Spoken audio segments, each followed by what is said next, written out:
নিসা বলো তো, পাখি নামে কোনো রিলেটিভ আছে তোমাদের? নিসা: না তো, কেন? নাফিসা: আশ্চর্য, আজ সকালে তোমার ভাই ফোনে বলল সে নাকি পাখির বাসায়। নিসা: হা হা হা, আরে ভাই এমনি মজা করে।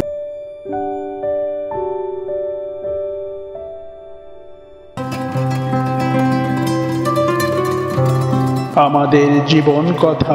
আরাফ: আশ্চর্য হয়ে, দরজার সামনে দাঁড়িয়ে আছো কেন?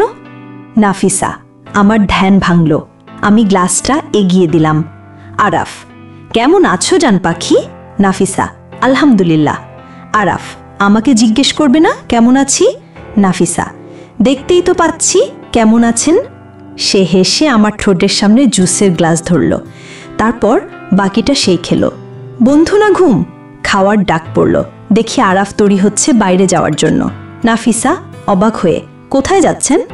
আরাফ: বন্ধুদের সাথে একটু ঘুরতে যাব। নাফিসা হালকা রাগে: না, এখন কোথাও যাবেন না, খেয়ে ঘুমান, কাল শুক্রবার, কাল গেলে বন্ধুদের সাথে যাবেন। আমার কথায় আরাফ কয়েক সেকেন্ড চুপচাপ তাকিয়ে রইল, তারপর ওয়াশরুমে চলে গেল। বুঝতে পারলাম না রাগ করলো না খুশি হলো, তবে মনে মনে ভাবলাম রাগ করলেও সমস্যা নেই, এখন ওর বিশ্রামটাই বেশি দরকার। আলাপ আর পাখির বাসা। ভোর 4টার দিকে আব্বু ফিরলেন। আমি উঠেই ফজরের নামাজ, কোরআন পড়লাম। আম্মু রান্নায় ব্যস্ত, আমাকে পাঠালেন আরাফকে ডাকতে। রুমে গিয়ে দেখি আরাফ নেই, অল্পক্ষণ আগেই তো ও ছিল। ড্রয়ার থেকে ফোন নিলাম, কল দিলাম। রিংটোন বাজল, হুয়া হে আজ পেহলি বার, আমার খুব প্রিয় গান। আরাফ ফোন রিসিভ করে খুশির স্বরে: হ্যালো জান পাখি, আজ হঠাৎ তোমার ফোন হাতে নিলে? নাফিসা: কোথায় গেলেন? একটু আগেই তো রুমে দেখেছি। আরাফ দুষ্টুমি করে: আমি পাখির বাসায়। নাফিসা হতবাক: পাখির বাসা মানে? আরে গাছের পাখি নয়, মানুষের পাখি। নাফিসা: আচ্ছা, আম্মু ডাকছিল নাস্তার জন্য। আরাফ: আচ্ছা আসছি। ফোন রাখতেই দেখি কয়েক মিনিটের মধ্যে সে প্রবেশ করল। নাফিসা: এত তাড়াতাড়ি এলে কিভাবে? আরাফ হাসি দিয়ে: তুমি ফোন করেছিলে, পারলে তো উড়িয়ে চলে আসতাম, কিন্তু ডানা নেই। নিসা: হা হা হা। নাফিসা স্মিত হেসে: নিসার সাথে কাজ।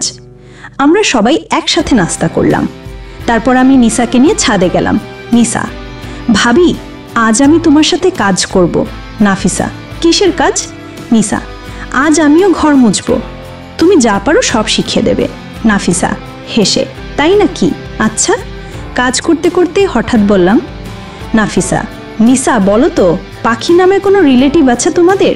নিসা: না তো, কেন? নাফিসা: আশ্চর্য, আজ সকালে তোমার ভাই ফোনে বলল সে নাকি পাখির বাসায়। নিসা: হা হা হা, আরে ভাই এমনি মজা করেছে, পাখি নামে কাউকে তো চিনি না, জন্মদিনে উপদেশ। নিসা হঠাৎ বলল, নিসা ভাবি, আছে তো ভাইয়ার জন্মদিন। নাফিসা চমকে: তাই নাকি, এখন জানলাম তোমার মুখে। নিসা: হ্যাঁ, তবে আমরা জন্মদিন পালন করি না। নাফিসা: খুব ভালো, জন্মদিন উদযাপন ইসলামিক দিক থেকে ঠিক নয়। নিসা: এজন্যই আব্বু অনুমতি দেন না। নাফিসা: একেবারে ঠিক কাজ করেছেন। গিফটের চাহিদা। আব্বু আর আরাফ বাইরে গেছিল, ফিরে এসে দেখলো আমি আর নিসা ঘর মুছছি। আব্বু বিস্ময়: এ কি, নিসাও ঘর মুছছে? আরাফ মুচকি হেসে: ওই দিন নাফিসাকে করেছিলাম, আজ দেখি নিসাও শিখে গেছে। কাজ শেষ হলে আমি ফ্রেশ হতে রুমে গেলাম। গোসল শেষে এসে দেখি আরাফ বসে আছে। আমি চুল মুছতে মুছতে ড্রেসিং টেবিলে দাঁড়ালাম। আরাফ গম্ভীর গলায়: আজকের পর আর তুমি ঘর মুছবে না। নাফিসা: কেন, নিজের কাজ নিজে করলে খারাপ কি? আরাফ: না জান পাখি, এতে যারা কাজ করে উপার্জন করে তাদের জীবিকার সুযোগ হারায়। আমরা সামর্থ্যবান হয়েও কারোর উপার্জনের পথ বন্ধ করলে সেটা অন্যায়। তারা সংসার চালাবে কিভাবে? আমাদের দায়িত্ব হচ্ছে তাদের কাজের সুযোগ দেওয়া, শুধুমাত্র প্রয়োজনে সাহায্য করবে, কিন্তু কাজ কাটবে না। নাফিসা চোখ নামিয়ে: আচ্ছা, করব না আর। আরাফ হাসি মুখে: ধন্যবাদ এবং শুভ জন্মদিন বলবে নাকি? নাফিসা স্মিত হেসে: শুভ জন্মদিন। আরাফ চমক: তুমি জানো কিভাবে? নাফিসা: নিসা বলেছে। আরাফ আলতো স্বরে: গিফট দেবে না? নাফিসা: আমি কি দেব, আমার কাছে কিছু নেই। আরাফ: সব গিফট টাকা দিয়ে কিনতে হয় না, এমনি কিছু দিলেও হয়। নাফিসা ভ্রু তুলে: যেমন? আরাফ চোখে তাকিয়ে: আজ থেকে আমাকে আপনি নয় তুমি করে বলবে। আমি অবাক, এটা গিফট হলো নাকি? ফ্যানের উপহার। পরদিন আরাফ আমার রুমে ফ্যান লাগিয়ে দিল। আরাফ, আমার বউ নিজের রুম ছেড়ে অন্য রুমে গিয়ে চুল শুকাবে, তাই সরাসরি রুমে ফ্যান বসালাম। নাফিসা হাসি, ওই রুমে তো কেউ থাকে না, শুধু চুল শুকানোর জন্য? আরাফ, হ্যাঁ, শুধু তোমার জন্যেই। নতুন বাড়ি ভ্রমণ। 1 সপ্তাহ পর শুক্রবার আব্বু আর আরাফ মিটিংয়ে গেছে। আমি, আম্মু আর নিসা নতুন শাড়ি পরে বের হলাম। আম্মু, ভাবছি আজ তোমাদের বাসায় যে তোমাদের সবার সাথে আমাদের নতুন বাড়ি দেখে আসবো। নিসা উচ্ছ্বাসে, ইয়েস, গ্রেট আইডিয়া। নাফিসা, নতুন বাড়ি কোথায়? নিসা, গেলে দেখবে, এখনো পুরা শেষ হয়নি। সবাই কিনে নতুন বাড়িতে পৌঁছালাম।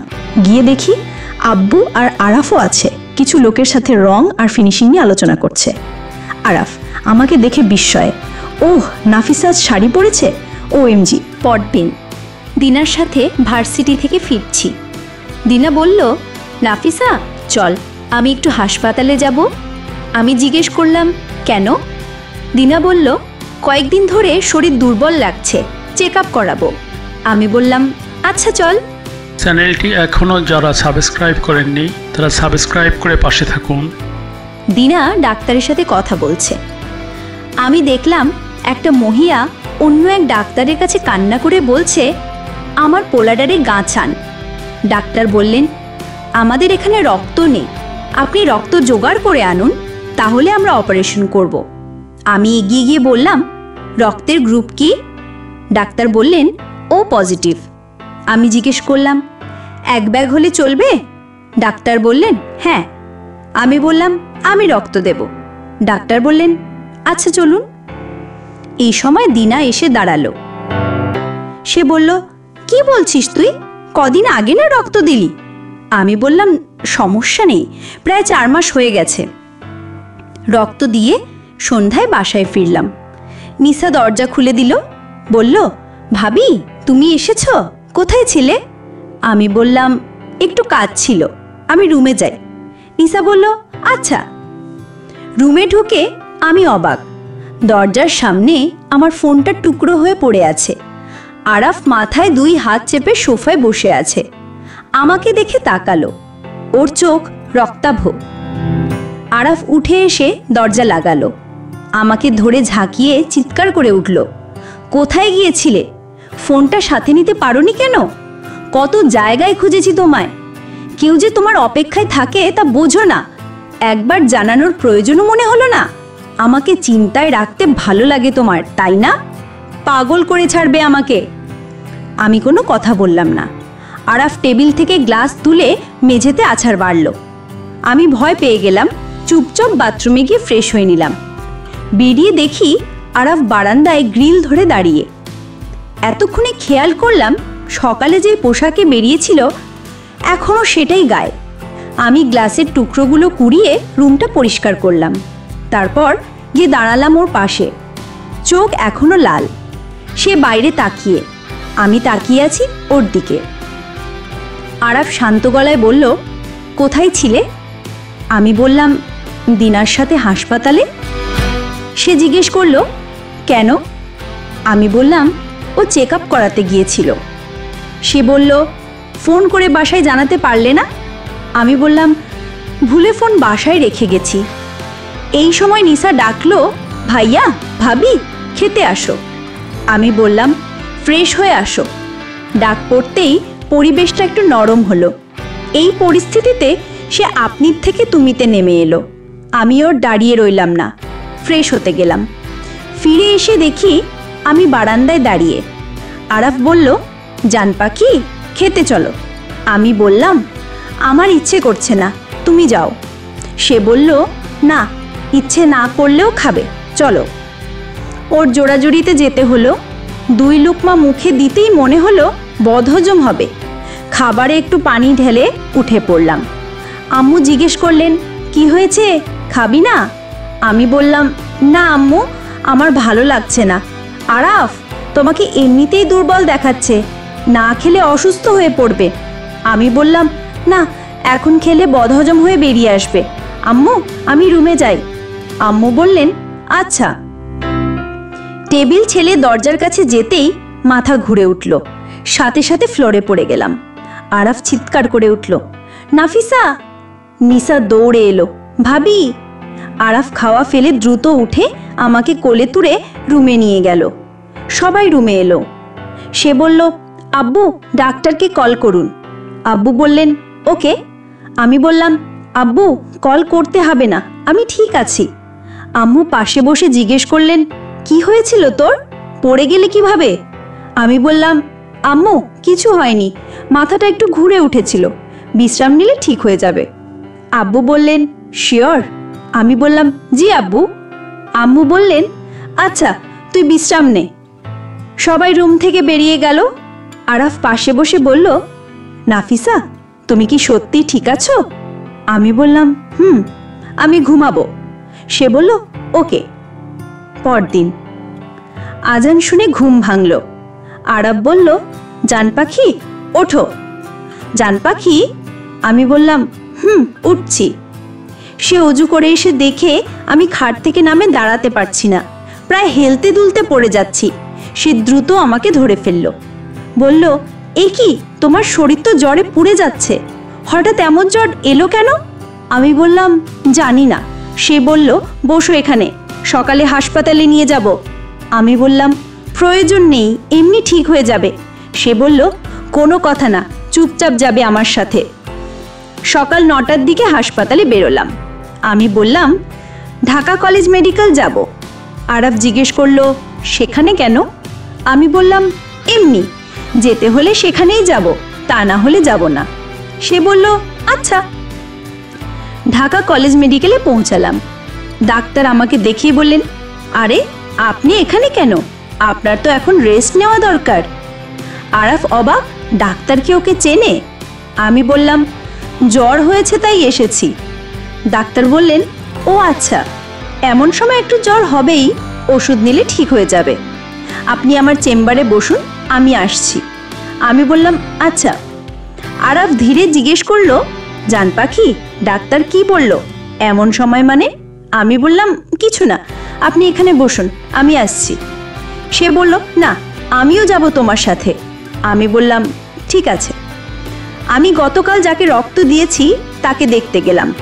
দেখলাম সে ঘুমাচ্ছে, পাশে তার মা বসে। আমি জিজ্ঞেস করলাম, আন্টি, আপনার ছেলে এখন কেমন আছে? আন্টি বললেন, ভালো আছে, আপনি অনেক ভালো। আপনি রক্ত দিছেন, তাই আমার পোলা জীবন পাইছে, আল্লাহ আপনার মঙ্গল করুক। আরাফ ভিতরে ভিতরে শকড, ভাবলো এই জন্যই নাফিসার এই অবস্থা, আর হাসপাতালে আসতে চাওয়ার কারণও এটা। আমি ধীরে বললাম, তোমার কাছে 500 টাকা হবে? সে কিছু না বলে ওয়ালেট থেকে টাকা বের করে দিল। তার মেজাজ ভীষণ খারাপ, মনে মনে ভাবছে, এই মেয়ে এমন কেন, নিজের প্রতি একটুও খেয়াল নেই। আমি টাকা মহিলার হাতে দিলাম, ওষুধ নিলাম, আরাফের সাথে বের হয়ে এলাম। সে আমার সাথে একটুও কথা বলল না, হয়তো রাগ করেছে। হঠাৎ গাড়ি গিয়ে বালুর মাঠে নদীর পাশে থামলো। আরাফ রাগে গাড়ি থেকে নেমে গাড়িতে একটা লাথি মারল, পানির ধারে গিয়ে বসে রইল। আমি শুধু তার কাণ্ড দেখছি। আমিও গাড়ি থেকে নেমে গাড়িতে হেলান দিয়ে দাঁড়িয়ে রইলাম। প্রায় 20 মিনিট পর আরাফ গাড়িতে উঠে বসলো, আমিও গিয়ে বসলাম। আমি আসতে বললাম, রাগ করার কি আছে, মানুষের সাহায্য না করতে পারলে আমরা কেমন মানুষ হলাম? আরাফ বলল, তাই বলে নিজের জীবনের ক্ষতি করে অন্যের জীবন বাঁচাতে হবে? তুমি তোমার শরীরের অবস্থা দেখেছো?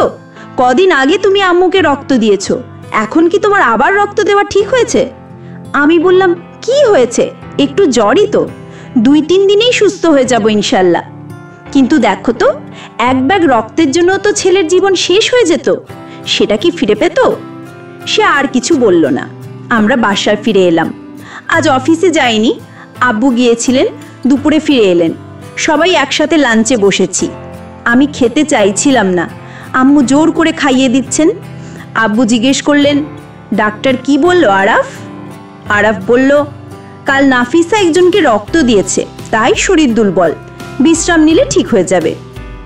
আম্মু বললেন, সে কি, কদিন আগে না আমাকে রক্ত দিলি, এখন কোনো সমস্যা হলে? আমি বললাম, আম্মু 4 মাস হয়ে গেছে, সমস্যা হবে না। নিসা বলল, আমি তো ভাবি প্রেগনেন্ট তাই এমন। নিসার কথা শুনে আরাফ সাথে সাথে বিষম খেল। আব্বু পানি গ্লাস এগিয়ে দিলেন। আব্বু আর আম্মু মুখ চেপে হাসছেন, আর আমি রাগে আরাফের দিকে তাকিয়ে আছি। মনে তো চায় নিসাকে কয়েকটা মাইর লাগাই। আব্বু আম্মুর সামনে এমন কথা কিভাবে বলে?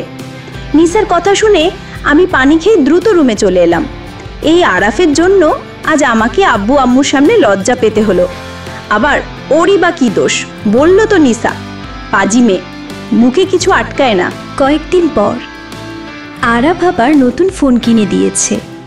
কখনো সাথে রাখি, কখনো ভুলে যাই।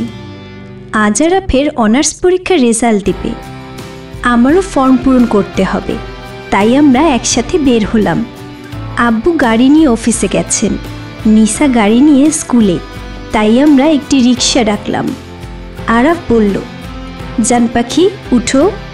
আমি অভিমানী গলায় বললাম, না হেঁটে যাব আজ। সে জোর দিল, না রিকশায় যাবে, উঠো। আমি কিছু না বলে উঠে পড়লাম। তারপর আরাফও উঠে বসল। আমি একটু দূরে সরে বসলাম। আরাফ হঠাৎ কোমরে টেনে কাছে নিল, এক হাতে জড়িয়ে রাখল। ছোট রিক্সা, ভাঙা রাস্তা, পড়ে গেলে? আমি ভেতরে ভেতরে অবাক হলাম, কিছুটা লজ্জাও। আজ আমি 3 পিসে, সাথে হিজাব, আর আরাফ সাদা টি শার্টে লাল জ্যাকেট পরেছে। অসাধারণ লাগছে, তাই তো মেয়েরা ওর পিছু নেয়। আমারও ভালোই লাগছে। ওকে না ভালোবেসে থাকতে চাই, তবু এতদিনে আরাব আমার অভ্যাস হয়ে গেছে। ভার্সিটিতে পৌঁছালাম। ফর্ম পূরণের সময় দুপুর 1টা থেকে, তাই আমি আর দিনা দোতলার বারান্দায় বসে আছি। হঠাৎ আরাব দৌড়ে এলো। আমি অবাক, কি হলো, রেজাল্ট? আরাব হাঁপাতে হাঁপাতে বলল, ফার্স্ট ক্লাস। আমি হেসে উঠলাম, আলহামদুলিল্লাহ। দিনা উৎফুল্ল হয়ে বলল, ওয়াও ভাইয়া, এবার তো ট্রিট চাই। আরাব বলল, অবশ্যই। জান পাখি, কোনো গিফট চাই? আমি অবাক, কিসের গিফট? ও হেসে বলল, আজ আমি অনেক খুশি, যা চাইবে তাই দেব। আমি বললাম, আমার কিছু লাগবে না। আব্বু আম্মুকে জানিয়েছ? হ্যাঁ, কিন্তু কিছু একটা চাইতেই হবে, তাড়াতাড়ি বলো। দিনা মজা করে বলল, নাফিসা, সুযোগ মিস করছো কেন? আমি বললাম, আমার ফর্ম পূরণের কাজগুলো করে দিলে হবে, আমার দৌড়াদৌড়ি করতে ভালো লাগে না। আরাব হেসে বলল, এটা তো এমনিতেই করব, অন্য কিছু চাই। চ্যানেলটি এখনও যারা সাবস্ক্রাইব করেননি তারা সাবস্ক্রাইব করে পাশে থাকুন। আমি মৃদু গলায় বললাম, পরে প্রয়োজন হলে চাইব। ও সম্মতি দিল। ফর্ম পূরণ শেষ হতে না হতেই বৃষ্টি নেমে এলো। আমরা আবার বারান্দায় দাঁড়ালাম। আরাব পাশেই বন্ধুদের সাথে কথা বলছে। বন্ধুরা ওকে খোঁচাচ্ছে, কারণ সবার রেজাল্ট 2য় শ্রেণী, কেবল আরাব ফার্স্ট। আমি আর দিনা বৃষ্টির পানিতে হাত ভিজাচ্ছি। দিনা বলল, দারুণ লাগছে।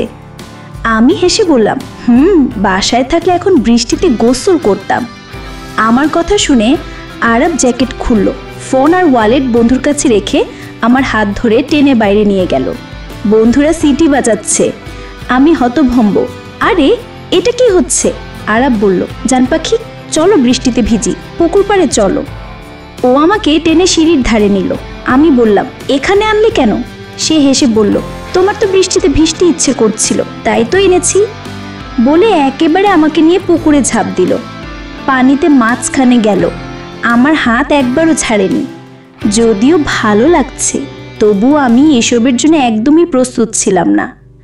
এক ঝটকায় হাত ছাড়িয়ে সাইডে গিয়ে উঠলাম, সিঁড়িতে বসে। আরাফের ভয় পাও কাণ্ড দেখছি। সে বুঝতে পারছে না আমি কি ডুবে গেছি নাকি কোথায়। আমি জোরে হেসে দিলাম। আরাফ পিছনে তাকিয়ে দেখে আমি বসে আছি। মুহূর্তের ডুব দিয়ে পাশে এসে আমাকে আবার পানিতে টেনে নিল। গম্ভীর গলায় বলল, তুমি তো সাঁতার জানো, তাহলে ওই দিন ডুবে যাচ্ছিলে কেন? আমি ঢিলে বললাম, ওই দিন আমাকে রক্ত দেওয়ার কারণে দুর্বল ছিলাম তাই। আরাব এবার শক্ত করে আমাকে জড়িয়ে ধরল, কপাল ছুঁয়ে দিল তার কপালে। বলল, জান পাখি, তুমি অনেক দুষ্ট হয়ে গেছো, আমার তো জানটাই বের করে দিচ্ছিলে। আমি লজ্জায় ভেসে যাচ্ছি। বৃষ্টির পানি তার মুখ বেয়ে আমার মুখে পড়ছে। অদ্ভুত এক ঘোরে আছি। প্রায় 10 মিনিট এভাবেই দাঁড়িয়ে রইল।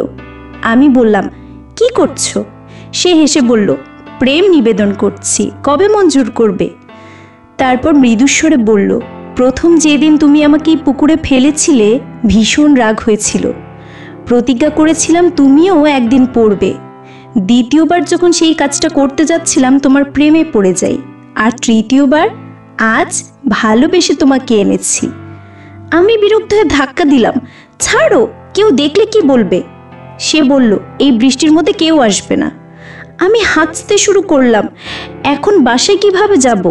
সে ব্যস্ত হয়ে বলল, উফ, এইটুকুতেই ঠান্ডা লেগে গেল, চলো আমি কিছু করি। শিহাবের কাছে গেল, শিহাব দোস্ত, ফোন, জ্যাকেট দে, বাইকটাও দে, সন্ধ্যায় ফেরত দেব। বাইক নিয়ে ফিরল, আমায় জ্যাকেট পরিয়ে দিল, বলল, বাইকে উঠো, শক্ত করে ধরো, পড়ে যাবে। আমি বাধ্য হয়ে এক হাতে ওকে জড়িয়ে অন্য হাতে বাইক ধরলাম। রাস্তায় হাঁচতে দিতে দিতে আমরা বাসায় এলাম। আম্মু দরজা খুললেন, চমকে বললেন, কি রে, এই অবস্থা, বৃষ্টিতে ভিজতেই হলো নাকি, জ্বর হয়ে যাবে। আমি বললাম, সব তোমার ছেলের দোষ, ইচ্ছে করে ভিজিয়েছে। আবার হাঁচি দিলাম। আরাপ মৃদু হাসি দিয়ে বলল, সরি, বুঝতে পারিনি।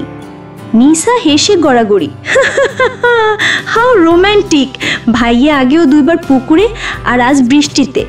আমু বিরক্ত হয়ে বললেন, যথেষ্ট হয়েছে, ভেতরে আয়, ভেজা কাপড় বদলে গরম জল দিয়ে ভাপ নে। রুমে গিয়ে কাপড় চেঞ্জ করলাম। আমু গরম পানি দিয়ে গেলেন ভাপ নেওয়ার জন্য। আরাপ আস্তে করে বলল, সরি জান পাখি, আর হবে না। আমি তখনও হাসছি। গল্পটি আপনাদের কেমন লাগলো কমেন্ট করে আপনাদের মতামত জানান। আমাদের জীবন কথা চ্যানেলটি সাবস্ক্রাইব করুন এবং বন্ধুদের সাথে ভিডিওটি শেয়ার করুন।